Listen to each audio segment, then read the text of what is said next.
አክብሮታይ ሰላምታችን በያላችሁበት ይድረስ የተወደዳችሁ የኢትዮ ፎረም ቤተሰቦች እነሆ የዕለቱን ዘገባዎቻችንን ከዚህ እንደሚከተለው ወደ እናንተ ማድረስ ጀመርን። አበይት ነጥቦቹን በቅድሚያ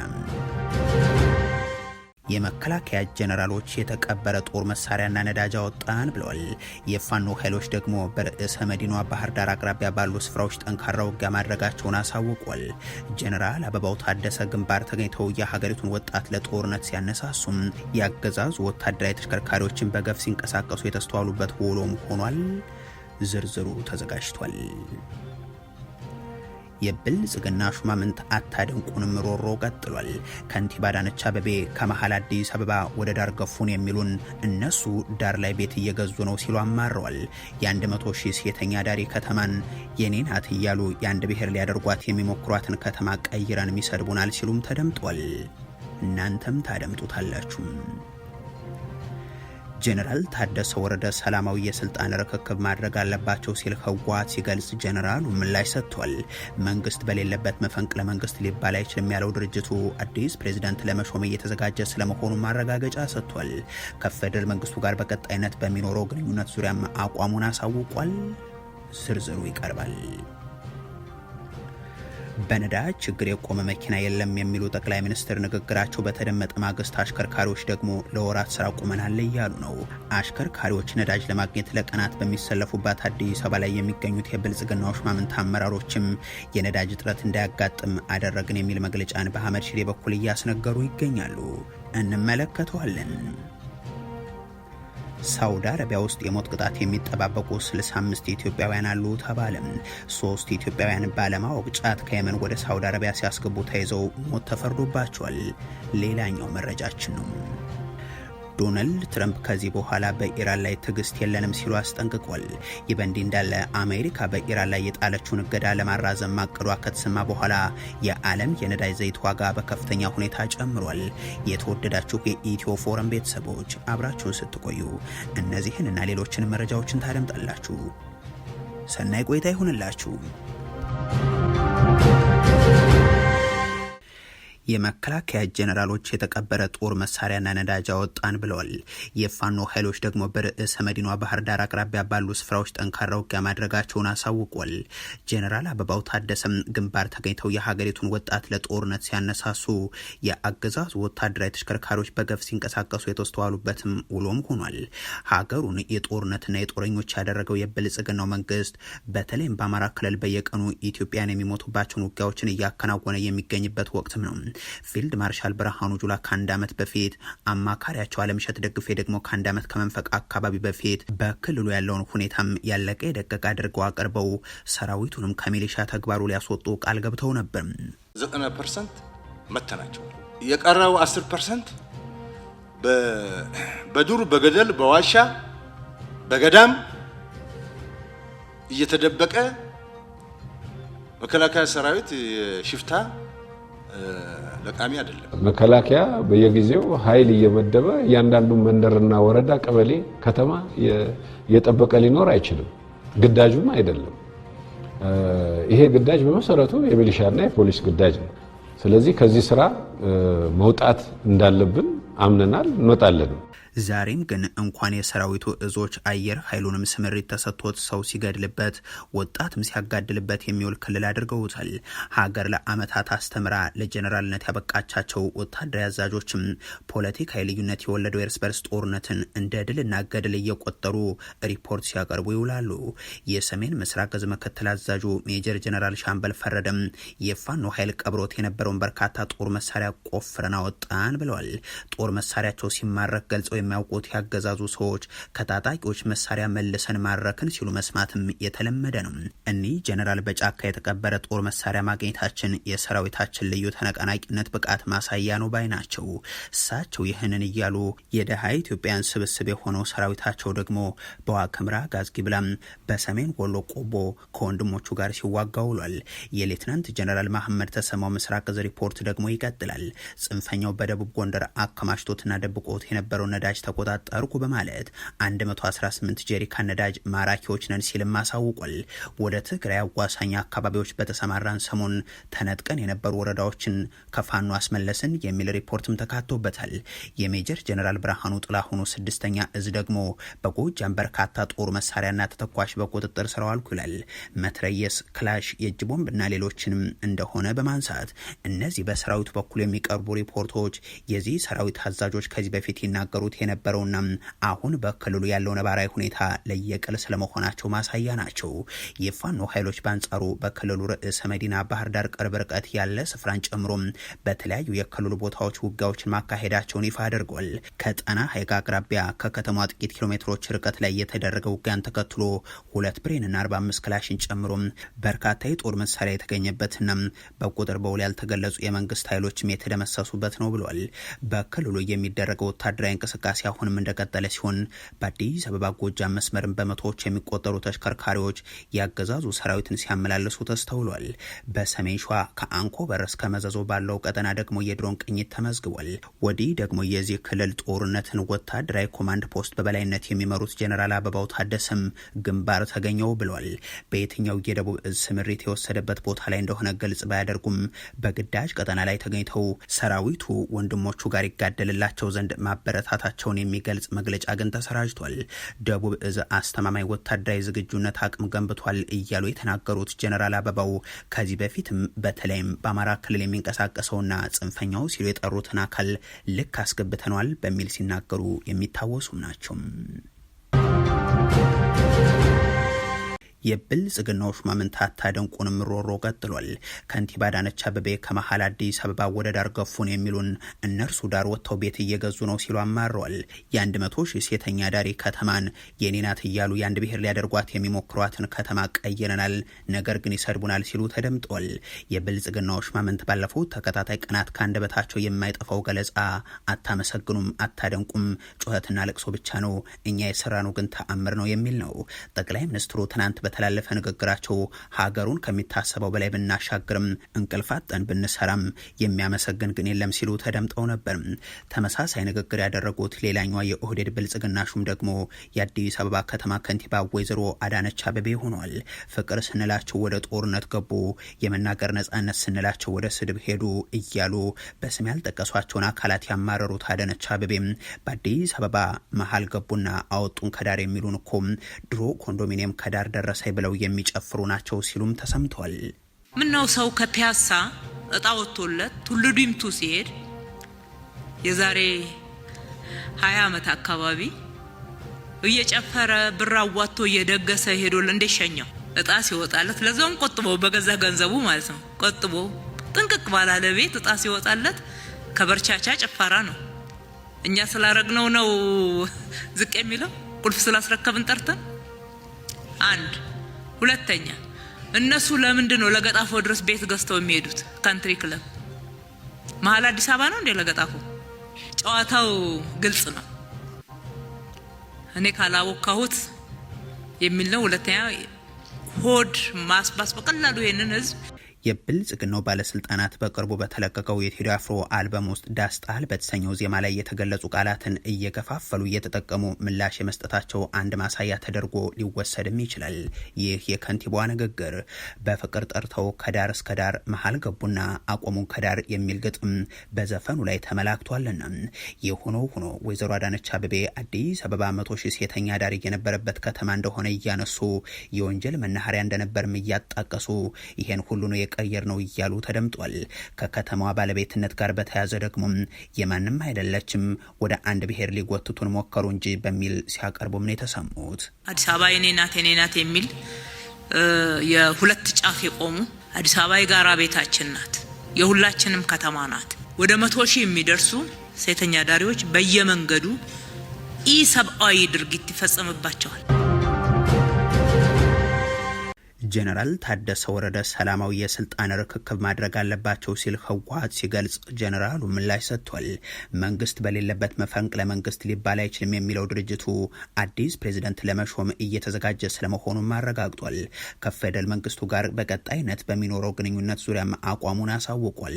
የህወሓት ማዕከላዊ ኮሚቴ ከ6 ዓመት በፊት ክልሉ ውስጥ በተደረገ ምርጫ የተመረጠው የትግራይ መንግስት ምክር ቤት ወደ ስራ እንዲመለስ መወሰኑን ተከትሎ የተለያዩ ምላሾች መሰጠታቸውም ቀጥሏል። በአብይ አህመድ ወደ ቤተ መንግስት ተጠርተው 1 ዓመት ስልጣኑ ተረዝሞለታል የተባሉት ጀነራል ታደሰ ወረደም ይህንን የህወሓትን ውሳኔ እንደማይቀበሉ አንስተው ከስልጣናቸውም እንደማይወርዱ የገለጹበትም ይገኝበታል። ህወሓት በበኩሉ የፕሪቶሪያው ስምምነት ተጥሶ የብልጽግናው መንግስት በተናጠል ሾሞ የላካቸው ፕሬዝደንቱን እንደማይቀበል ገልጾም ምትካቸውን በቅርቡ ይፋ እንደሚያደርግ ማሳወቁ አይዘነጋም። ከቢቢሲ በጉዳዩ ዙሪያ የተጠየቁት የድርጅቱ ቃል አቀባይ ሚካኤል አስገዶም ፕሬዝዳንት የሚመረጥበት ጊዜን በቅርቡ ብለው መፈንቅለ መንግስት ነው የሚለውን ጉዳይ ግን አስተባብሏል። ጀነራል ታደሰ ወረደንም ሰላማዊ የስልጣን ሽግግር እንዲያደርጉ እንጠብቃለን። ውሳኔያችን ከጀነራል ታደሰ ወረደ ጋር የሚያገናኘው ነገር የለም። ህዝብን የስልጣን ባለቤት የማድረግ ጉዳይ ነው። እሳቸውም ይህንን እንደሚረዱ ነው የምናምነው። ያ ካልሆነ ግን ስህተት መስራት ነው ሲሉም ተሰምተዋል። የትኛው መንግስትና አለና ነው መፈንቅለ መንግስት የሚደረገው? ጊዜያዊ አስተዳደር እኮ ነው ያለው። አስተዳደር ነው፣ መንግስት አይደለም። ለዛውም ጊዜያዊ ነው። በስምምነት የተመሰረተ ጊዜያዊ አስተዳደር ነው፣ መንግስት አይደለም። ስለዚህ ርክክብ ነው የሚደረገው እንጂ መፈንቅለ መንግስት የሚባል ነገር ከመጀመሪያው መንግስት አልነበረም እኮ። የፕሪቶሪያ ስምምነትን በፌደራል መንግስት ፈርሰዋል። ስለዚህ አሁን እያደረግን ያለ ነው ነባሩ ምክር ቤት አምጥተን ፕሬዚደንት እንዲሾም ካደረግን በኋላ ርክክብ ነው የሚደረገው። መፈንቅለ መንግስትም አይደለም። መደረግ ያለበት ርክክብ ነው። ርክክብ ሰላማዊ ዲሞክራሲያዊ ርክክብ እንደሚያደርጉም እምነት አለን። ከዚህ ውጭ የሚሄድ ሰው ካለ ወይም ከዚህ ውጭ ከሄዱ ግን ስህተት ነው የሚሆነው፣ ይክል አይሆንም። ድርጅቱ ያሳለፈውን ውሳኔ ተከትሎ በርካቶች ጦርነት ይቀሰቀሳል የሚል ስጋት ውስጥ መግባታቸው ሲገለጽ ቆይቷል። የህወሓት ቃል አቀባይ ደግሞ እንዲህ ያለ ፍርሃትና ስጋት የለም ይላሉ። ከፌደራል መንግስት ጋር የሚያጣላም የሚያጋጭም ጉዳይ የለም። ደጋግሞ የጣሰውን ስምምነት ለመፈጸም የሚሰራ ከሆነና የህዝቡን መብት የሚያከብር ከሆነ አብረን ለመስራት ዝግጁ ነን ያሉት ደግሞ ለሪፖርተር ነው። እኛ ጦርነት ይነሳል የሚል ስጋት የለንም። እየሰራ ነው ያለን ጦርነት የሚያስነሳ ጉዳይ አይደለም። ህዝብ የመረጠውን ምክር ቤት ሳንክሽን ወደ ስራ እንዲገባ ማድረግ በምን መልኩ ጦርነት ሊያመጣ ይችላል? እሱ የተሳሳተ አመለካከት ነው፣ የተሳሳተ አስተሳሰብ ነው። በእኛ በኩል ይህን ነገር ጦርነት ሊያስነሳ ይችላል የሚል ግምትም ጥርጣሬም የለንም። አሁን ስርዓት ነው። በህገ መንግስቱ መሰረት የተመረጠውን ምክር ቤት ይመለስ ነው ያልነው እንጂ ከፌደራል ጋር የሚያለያይ ነገር እኮ እየሰራን አይደለም። በ2012 የተደረገው ምርጫ ተከትሎ የተቋቋመው ምክር ቤት 6 ዓመታትን ያስቆጠረ መሆኑን ተከትሎ 2 በፕሪቶሪያው ስምምነት መሰረት የተተወ መሆኑን ተከትሎ የቅርብ ጊዜ የህወሓት የመመለስ ውሳኔ ጋር በተያያዘም የህጋዊነት ጥያቄዎች ሲቀርቡ ይደመጣሉ። ይህንን በተመለከተ ምላሽ የሰጡት የድርጅቱ ቃል አቀባይ ደግሞ የፕሪቶሪያው ስምምነት ቀድሞውኑ ከፈረሰም በዚህኛው ጉዳይ ላይ የማይተገበርም ብለው ምክር ቤቱ ግን አግደነው የቆየነው ነው ሲሉ አንስተው ህጋዊ ነን በማለት ሲናገሩ ተደምጧል። መጀመሪያ የተዋቀረው መንግስት በትንኮሳና በጦርነት እንዲፈርስ ተደርጓል። ወደ ስራም አልገባም ነበር። በአሁኑ ጊዜ ደግሞ ወደዛ እንመለሳለን ብለን ስናስብ አሁን ምርጫ ማድረግ አይቻልም። በውሳኔያችንም ይሄንን አረጋግጠናል ብለዋል። ህጋዊ ነው። መጀመሪያ የተዋቀረው መንግስትም በትንኮሳ በጦርነት እንዲፈርስ ተደርገዋል። ወደ ስራም አልገባም ነበረ። በአሁን ጊዜ ደግሞ ያው ወደዛ እንመለሳለን ብለን ስናስብ አሁን ምርጫ ማድረግ አንችልም። ምርጫ ማድረግ እንደማንችልም በውሳኔያችን አረጋግጠናል። ምክንያቱ 40% እና ከዛ በላይ የትግራይ መሬትና የትግራይ ህዝብ ተበታትኖ ባለበት ሁኔታ ምርጫ እንደ አዲስ መርጠን መንግስት ልናቋቁም ስለማንችል አሁን ያለውን በመጀመሪያ የ2012 የተመረጠውን ምክር ቤት ካሸጋገርን በኋላ ህጋዊ መንግስት ከመሰረትን በኋላ ከዛ በኋላ የሚመጣውን ነገር ምንድነው የሚሆነው የሚለውን ነገር ጀነራል ታደሰ ወረደ ደግሞ በድጋሚ የህወሓት ምክር ቤቱን የመመለስ ሁነትን አሁንም የሚቀበሉት እንዳይደለ አሳውቋል። ካቢኔያቸው ጋር እያደረጉ ያሉትን ተከታታይ ስብሰባ መቀጠሉን ገልጸው ነገር ግን ከህወሓት በኩል በቀጣዩ ሚያዝያ 24 አዲስ ፕሬዝዳንት የመምረጥ እቅድ እንዳለ እንደሚያውቁም ገልጿል። ከፌደራል መንግስቱ በኩል ስለ ጉዳዩ የቀረበላቸውም ያቀረቡትም ጥያቄ እንደሌለ በማከል በነዳጅ ችግር የቆመ መኪና የለም የሚሉት ጠቅላይ ሚኒስትር አብይ አህመድ ንግግራቸው በተደመጠ ማግስት አሽከርካሪዎች ለአንድ ወር ስራ ቁመናል አሉ። በነዳጅ መጥፋት ምክንያት ለቤት ኪራይና ለዕለት ጉርስ መቸገራቸውን ገልጸው ችግሩ ቤተሰባዊ ኃላፊነታቸውን መወጣት እስከማይችሉበት ድረስ እንዳደረሳቸውም ነው የጠቆሙት። አሽከርካሪዎች ነዳጅ ለማግኘት ለቀናት በሚሰለፉባት አዲስ አበባ ላይ የሚገኙት የብልጽግና ሹማምንት አመራሮች የነዳጅ እጥረት እንዳያጋጥም አደረግን የሚል መግለጫን በአህመድ ሺዴ በኩል እያስነገሩም ናቸው። በምን ገልጸዋለሁ? በወራው ችግሬን አሳነሰዋለሁ።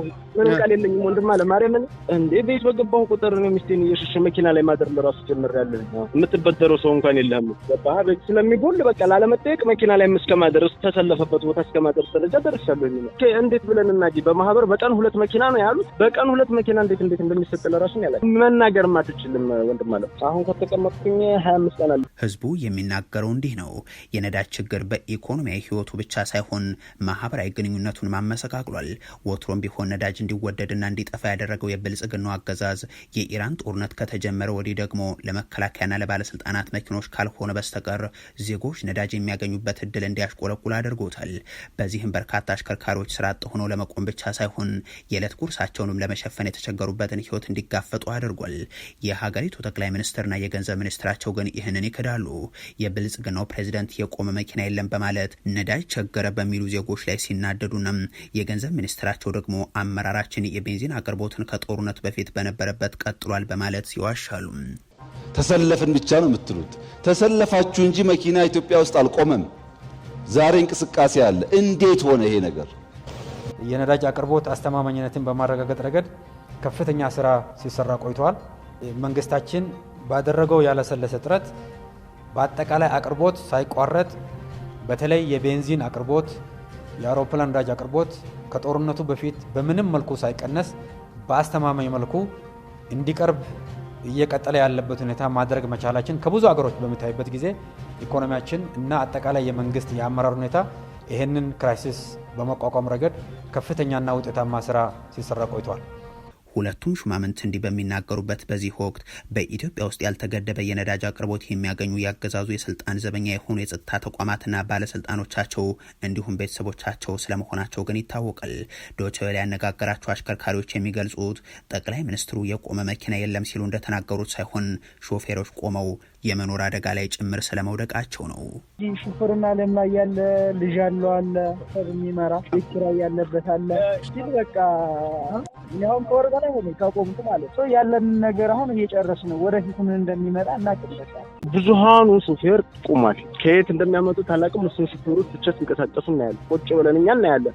ለጸጥታ ኃይልና ለምናምን የጠቀመው ውጥረት ሹፌራ 20 ቀን ምንም ይቆማል። በቃ አንድ ማደያ ላይ ማለት ነው። አንድ የመንግስት መኪናና ቦቴ ናቸው። አሁን 2-3 እየቀዱ ሄዱና ሽጠው ይመጣሉ እነሱ ማለት ነው። አንተ ቆመታ ፈጣሉ። የገንዘብ ሚኒስትሩ አህመድ ሺዴ ነዳጅ ከጅቡቲ እየተጫነ ነው ብለው መግለጫ ሲሰጡ ቢደመጥም በሺዎች የሚቆጠሩ የኢትዮጵያ ነዳጅ መጫኛ መኪኖች ግን በነዳጅ እጥረት በጅቡቲ ወደብ ላይ ቆሟል። እንኳን የህዝብና የምርት ማመላለሻ መኪኖች የነዳጅ ቦቴዎችም ነዳጅ አጭተው በሚኖሩባት ኢትዮጵያ አዲሱ የብልጽግና ባለስልጣናት ፕሮፓጋንዳ ግን የነዳጅ እጥረት የለም ብሎ መካድ ላይ ያተኩሯል። ጠቅላይ ሚኒስትሩ ጀምረውት የገንዘብ ሚኒስትሩ የቀጠሉት ይህ የሐሰት ፕሮፓጋንዳ የነዳጅ ችግር ዓለም ላይ ያደረሰው ችግር በእኛ ላይ ያላደረሰው ብቃት ያለው የቀውስ አመራር ስላለን ነው በሚል እየቀረበም ያለ ነው። ሳውዲ አረቢያ ውስጥ የሞት ቅጣት የሚጠባበቁ 65 ኢትዮጵያውያን አሉ ተባለም። 3 ኢትዮጵያውያን ባለማወቅ ጫት ከየመን ወደ ሳውዲ ሲያስገቡ ተይዘው ሞት ተፈርዶባቸዋል። ሳውዲ አረቢያ ውስጥ ቢያንስ 65 ኢትዮጵያውያን ከአደንዛዥ እጽ ጋር በተገናኘ ወንጀል የሞት ቅጣት እንደሚያሰጋቸው ዓለም አቀፉ የሰብአዊ መብቶች ተቆርቋሪ ተቋም ሂውማን ራይትስ ዎች አሳውቋል። የሳውዲ አረቢያ ባለስልጣናት እስካለፈው ማክሰኞ ድረስ ሌሎች 3 ሰዎችን በስቅላት መቅጣታቸውንም ዛሬ የወጣው የተቋሙ መግለጫ ያመለክታል። በሂውማን ራይትስ ዎች የስደተኞች መብት ከፍተኛ ተመራማሪ እንደሚናገሩት ከሆነም ሳውዲ አረቢያ በመሰረታዊ የፍርድ ሂደት የመታደብ መብትን በመንፈግ የኃይል ጥቃትን ላልቀላቀለ ወንጀል በሞት ለመቅጣት መዘጋጀቷ ለስደተኞች መብትና ሕይወት ክብር ያለመስጠትን ያንጸባርቃል ብለዋል። ባለሙያዋ የሳውዲ አረቢያ አጋሮች ጊዜው ከማለፉ በፊት በአፋጣኝ ጣልቃ እንዲገቡም ጥሪ ያቀርቧል። ሂውማን ራይትስ ዎች ሳውዲ አረቢያ አሲር ግዛት በሚገኘው ሐሚስ መሻይት እስር ቤት ስለሚገኙ 3 ታራሚዎችም መረጃ ያላቸው 3 ሰዎችን ስለ ጉዳዩ መጠየቁን አመልክቷል። ሶስቱም እስረኞች በቅርቡ በሰሜን ኢትዮጵያ ትግራይ ክልል ጦርነት በነበረበት ወቅት የተሰደዱ መሆናቸውንም ገልጿል። የሰብአዊ መብት ይዞታም አደገኛ በነበረበት በዚያ ወቅት በአስቸጋሪ የስደት መስመር በየመን በኩል ወደ ሳውዲ የገቡ መሆናቸውንም አትቷል። ኢትዮጵያውያኑ ገንዘብ ለማግኘት ከየመን ወደ ሳውዲ አረቢያ ጫት መውሰዳቸውና የመረጃ ምንጮቹ እንዳስረዱትም ጠቁሟል። ሆኖም ሳውዲ አረቢያ ውስጥ ጫት በወንጀል እንደሚያስጠይቅ እንደማያውቁም ጠቅሷል። ከታሰሩበት አንስቶ በአግባቡ ፍርድ ቤት እንዳልቀረቡ፣ በቀረቡበት አጋጣሚም አስተርጓሚ እንዳልነበራቸውና የተላለፈባቸውን ፍርድ ምንነት እንዳልተረዱም ዘርዝሯል። ሆኖም በጸጥታ ኃይሎች መደብደባቸውና ምንነቱ ያልተረዱ ሰነድ ላይ እንዲፈርሙ መገደዳቸውንም ይፋ አድርጓል። ሂውማን ራይትስ ዎች የሚመለከታቸው መንግስታት ሳውዲ አረቢያ የሞት ቅጣቱን እንድታነሳ ግፊት እንዲያደርጉም ጥሪ አስተላልፏል። ከቀናት በፊት የትግራይ ክልል የወጣቶች ቢሮ በተመሳሳይ ለ4 ኪሎ መንግስት ጭምር ደብዳቤ ጽፎ እንደነበር የሚዘነጋ አይሆንም። ዶናልድ ትራምፕ ኢራን በፍጥነት የኒውክሌር ፕሮግራሟን ለመተው ብትስማማ ይሻላል ሲሉ አስጠነቀቁ። ይህ በእንዲህ እንዳለ አሜሪካ በኢራን ላይ የጣለችውን እገዳ ለማራዘም ማቀዷ ከተሰማ በኋላ የዓለም የነዳጅ ዘይት ዋጋ በከፍተኛ ሁኔታ ጨምሯል። ትናንት በ$110 የተሸጠው አንድ በርሜል ብሬንት ድፍድፍ ነዳጅ ዛሬ $115 ገብቷል። የነዳጅ ዋጋው የጨመረው ዎል ስትሪት ጆርናል ዶናልድ ትራምፕ የኢራን ምጣኔ ሀብትን ለማዳከም በቴህራን ወደቦች ላይ የተጣለውን እገዳ እንደሚያራዝሙ ለረዳቶቻቸው መናገራቸው ከተዘገበ በኋላ ነው። ኢራን የአሜሪካ እገዳ እስካልተነሳ ድረስ በሆርሙዝ ወሽመጥ መርከቦች እንደማያልፉ ተናግራለች። የካቲት 2018 እስራኤልና አሜሪካ ኢራን መደብደብ ከጀመሩበት ጊዜ አንስቶም የሆርሙዝ ወሽመጥ በመዘጋቱ የዓለም የነዳጅ ዋጋ በከፍተኛ ሁኔታ እየጨመረም አልፎ አልፎ ደግሞ መጠነኛ ቅናሽን እያሳየ እዚህ ደርሷል። ኢራን ለተከፈተባት ጦርነት ምላሽ ለመስጠት በሚል የዓለም 1/5 የነዳጅና የተፈጥሮ ጋዝ ምርት የሚመላለስበትን የሆርሙዝ ወሽመጥንም ዘግታል። ይሁን እንጂ በቅርቡ ያቀረበችው የሰላም ስምምነት እቅድ የሆርሙዝ ወሽመጥን ለመክፈት የተስማማችበት ነገር ግን የኒውክሌር ፕሮግራሟ ጉዳይ በይደር እንዲቆይ የጠየቀችበት ነው። ፕሬዚደንት ዶናልድ ትራምፕ ግን የኢራን አመራሮች በተሻለ ፍጥነት ብልህ ቢሆኑና የኒውክሌር ፕሮግራማቸውን ለመተው ቢስማሙ ይሻላል ሲሉ አስጠንቅቋል። በኢራንና በአሜሪካ መካከል የተጀመረው ጦርነትም 2 ወር አልፎታል። ዶናልድ ትራምፕ ኢራናውያን አቋማቸውን ማስተካከል አልቻሉም፣ የኒውክሌር ፕሮግራማቸውን ለመተው እንዴት መስማማት እንዳለባቸው ማያውቁም ሲሉም ጽፏል። ትራምፕ በማህበራዊ ገጻቸው ላይ ከምስላቸው ጋር ባጋሩት በዚህ ልጥፍ ከጀርባቸው ቤቶች እየፈነዱ እርሳቸው AK-47 ጠመንጃ ይዘውም ታይተዋል። በምስሉ ላይ ከእንግዲህ በኋላ ትዕግስት የለንም የሚል ጽሁፍም ተካቷል። ዋይት ሀውስ ከኢራን ጋር በኒውክሌር ፕሮግራሞቿ ላይ ለመነጋገር ቢሞክርም ቴህራን ግን ፈቃደኛ ሳትሆን ቀርታለች። ቴህራን በቅድሚያ የሆርሙዝ ወሽመጥ እንዲከፈት የጠየቀች ሲሆን በኒውክሌር ፕሮግራሟ ላይ የሚደረገው ንግግር ወደ ሌላ ጊዜ እንዲተላለፍ መጠየቋም ተዘግቧል። ትራምፕ ወደ ኢራን የሚገቡና የሚወጡ መርከቦች ላይ እንቅስቃሴያቸውን እገዳ እንደጣሉበትም ይታወቃል። ሮይተርስ የዜና ወኪል ደግሞ የአሜሪካው ፕሬዝደንት እገዳው እንዲራዘም መወሰናቸውን ዘግቧል። የተወደዳችሁ የኢትዮ ፎረም ቤተሰቦች ለዛሬ ያሉን መረጃዎች ይህንን ይመስሉ ነበር። አበቃን። ቸር ያሰማን።